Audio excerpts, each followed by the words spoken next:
I just ripped apart this 1950s dress. Let me tell you why. Because listen, I would love nothing more on this channel than to just perpetually make things. But you see, there's a slight problem with that. You see, I've already made a lot of clothes. And at this point, I am now getting dangerously close to that really unattractive word, overconsumption. So what is a person to do when she just has too many clothes in her closet, some of which she'll probably never wear? Looking at you, walk-away dress. Well, you know what I'm not gonna do? I am not going to donate them. And today's video is brought to you by Fanttik, but more on them in a little bit. Now I know, that may sound wild coming from me, the thrifting queen. However, there's a reason for it. Did you know that on average, only about half of your donations that you actually give to any given charity, mainly Goodwill, actually is able to be resold? And couple that with the fact that currently on Earth, right now, there is enough clothing to clothe the entire planet for the next 6 generations right now, right now. And while the main culprit is the fast fashion brands, looking at you, Temu. And no, I will never pronounce it Temu or whatever the crap the Super Bowl ad was. It's Temu because they are P-U. Mini rant aside, that pile of donations, when you donate it to them, is basically glorified wish cycling. It's the type of recycling where you throw in all the plastic thinking that, oh, well, they'll just sort through and only take the ones that they need, when in fact, a lot of the time, those poor recycling workers are already overwhelmed with the amount of stuff they have to do, so maybe we should do our part so that they have less work to do on their end, because they already have a pretty rough job. But that type of wish cycling is what donating is, because you are giving it to these companies and hoping that they'll find it a new home so that you don't have to. Because here's the truth, when it goes to landfill, it's not only going to landfill with just the other donations. No, your donations that go to the landfill are also going along with the EPA estimate at best is 17 million tons of textile waste. And that is generated every single year. But of course, before we get all doom and gloom here, there are things that you, yes you, can do in your very own space. First up, you can sell what is good enough to be worn again. Not only does this keep the clothing in circulation longer, but with 93% of Americans searching for secondhand items online, the likelihood of your piece finding a new home that is not with you is quite high. In fact, only 16% of secondhand clothing is actually sold in stores. And in 2023, the US secondhand market generated an estimated $53 billion in revenue and is projected to be worth $73 billion by 2028. But how do you get started? Well, I've already done an experiment where I compared 3 of my favorite reselling platforms. Which one of these 3 platforms is the best? eBay, Mercari, and Poshmark. Because I wanted to test which platform would be best for vintage and reproduction garments. And the TLDR, the winner was eBay. But truly the best platform for you is whichever one makes you want to list your secondhand items the most. Maybe it's Mercari with its easy setup system. Maybe it's Poshmark because you use Poshmark and then you have Posh Cash over there waiting for you, and you assume that others do as well. Or maybe it really is eBay, because while it does have a couple extra steps, I always find it gives the best return for the time that you're taking. Side note, I have heard good things about Whatnot, however, I personally have not tried it, although you can go follow Scotty over on Instagram because she has done many more Whatnot things, and she does regular sales there. So if you want to give it a shot, maybe go check her out. But truly, there are so many online platforms that I haven't even mentioned, so pick whichever one is right for you and get started. That way you can make some of your money back and not giving it to Goodwill, who's a giant mega corporation who spends it primarily on their CEO. But you know what else I need to get started on? Putting away some of my new fabric acquisitions. And that is where the sponsor of today's video, Fanttik, comes in handy. Because listen, I loved being able to make my nice, pretty organizational wall here. But when I acquire new fabrics that need to go into the bookcase, because we're not quite ready for that project just yet, I really don't want to go buy more of the cardboard that I used for this when I have plenty of cardboard lying around my house. So I use my Fanttik to make my new cardboard inserts.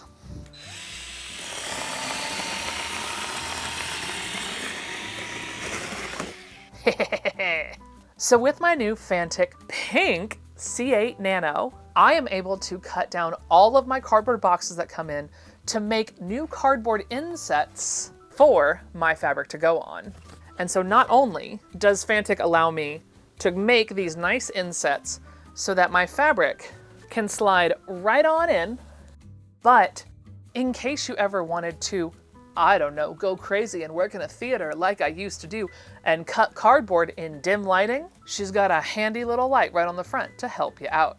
And one of the things I really enjoy about this is that you actually get fully replaceable blades, and they send you with replacement blades from the get-go. And all it takes is using their little screwdriver inset, loosening up this screw, and then putting a new blade on, tightening it all the way back down, and then you are ready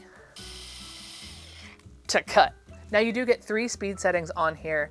I find that for thick fabrics like felt, I only need to use about a 1 or a 2, but if you want to go through cardboard, you do need to use the highest level, which is the max. And Fanttik is running their 5th FanttikDay sale right now, where you will get 35% off the Fanttik C8 Nano cordless electric scissors when you click the link down below in my description and you use code SCC8NANO when you apply at checkout right here. And I want to thank Fanttik for sponsoring today's video, but what else can you do with the clothes that you aren't going to donate? The next thing you can do is you can mend them. Do you have pieces you used to love, but now they have a hole, a stain, or a pop seam, or 4? Take the time to mend them. Because it takes about 2,700 liters of water to produce one t-shirt, which equates to approximately 713 gallons of water. And as one person needs approximately 1 gallon of water per day, that means that one t-shirt is utilizing a little under 2 years worth of drinking water for one person. But if you don't know where to start, I personally love my Make and Mend for Victory book. Now, I personally have turned this into a PDF, which you can go to my Ko-Fi and download for free, or tip me if you so feel inclined. And I go there before I try any new mending technique. Now, do I always follow it perfectly? No, but I find the tips that it's giving me to be really helpful in ways in which my mending knowledge is very small. Its mending knowledge is quite wide. And that institutional knowledge is what has been lost over time from generation to generation as we have devalued home economics and sewing as a whole. That is why books like these are so valuable to the modern sewist. And one thing that I desperately need to mend is my favorite black paisley dress. Yes, I know, I did just fix it in my mistakes video, because while I did fix the original 3-pocket problems, there immediately popped one up as soon as I washed it the next time. But today, instead of just pushing that mending pile aside, I chose to mend it so that it can go back into my daily use. Because the best clothes that you have to wear are the clothes that you have right now.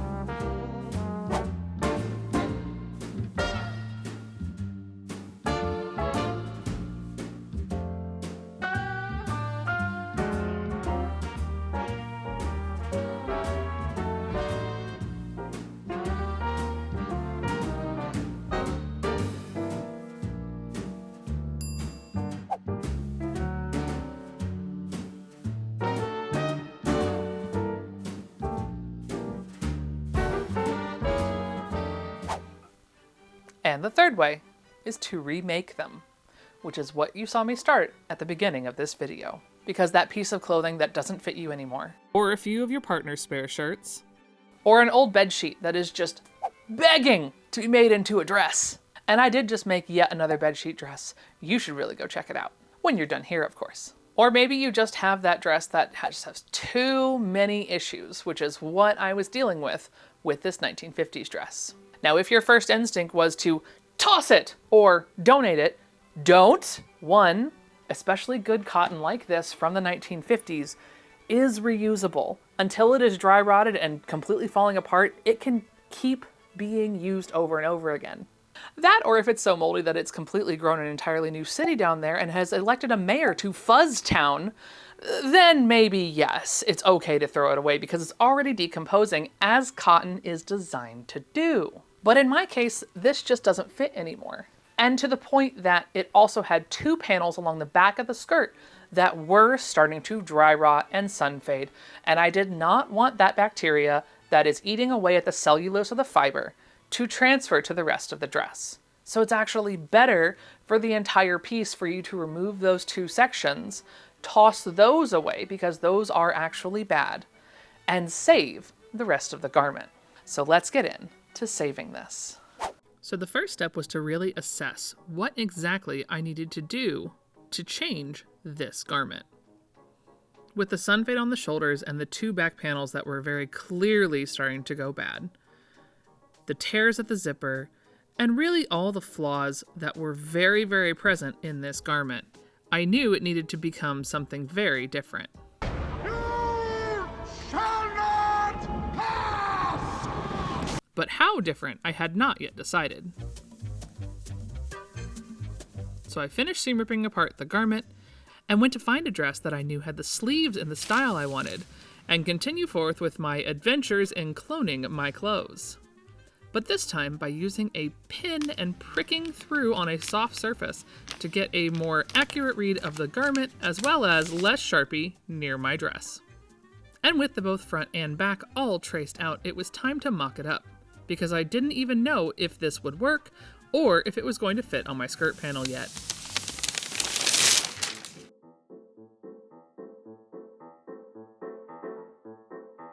Once I had cut out my mock-up, I did indeed realize that I was going to be fine to make the sleeves out of the dress panels that I had left. So I set forth to finishing up my mock-up now that I knew this sleeve would work.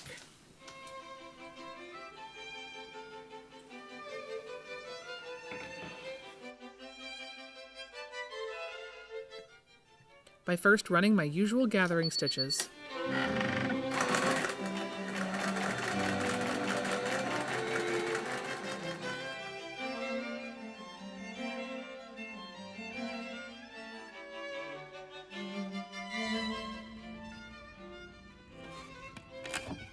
and then cutting down the armholes on the garment so that it would fit correctly the new sleeves I was going to install.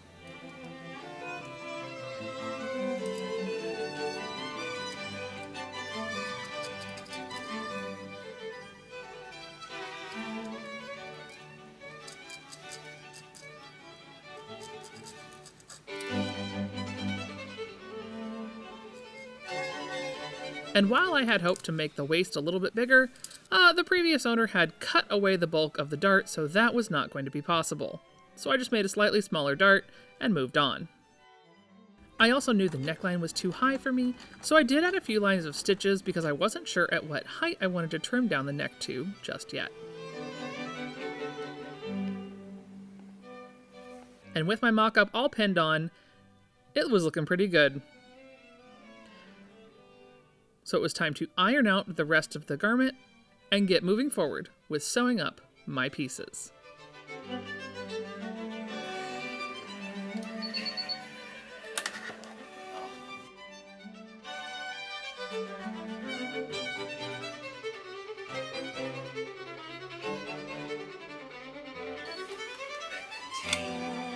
And while I do love the look of a good double turn 1/4 inch hem, I always forget what a pain it is to get there.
But now with the gathering and pinning done, it was time to sew up my sleeve and install a separating zipper.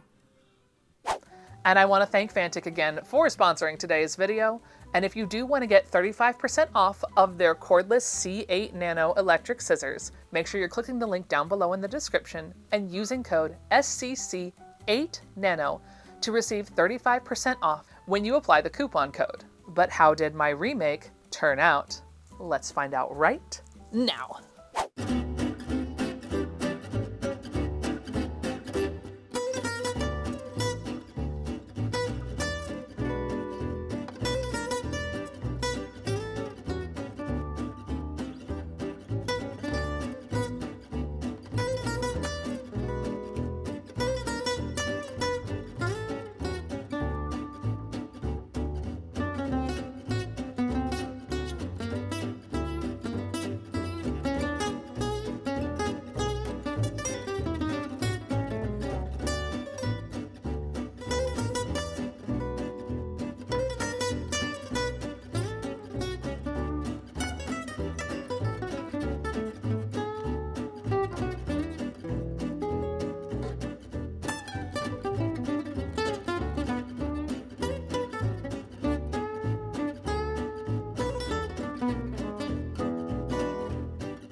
I can't stress enough how much I love how much range of motion there is right now. These are excellent sleeves, 10 out of 10. Aww. Oh God, I don't know if I can actually do this.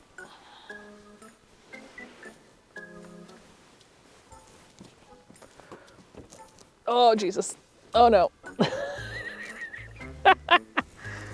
But how do you get started? How do you not hang up a garment the first time? But how do you get started? Oh my God! But how do you get started? Here's an idea, Canada. Maybe take away all the other hangers that are in the way. Yeet them over there.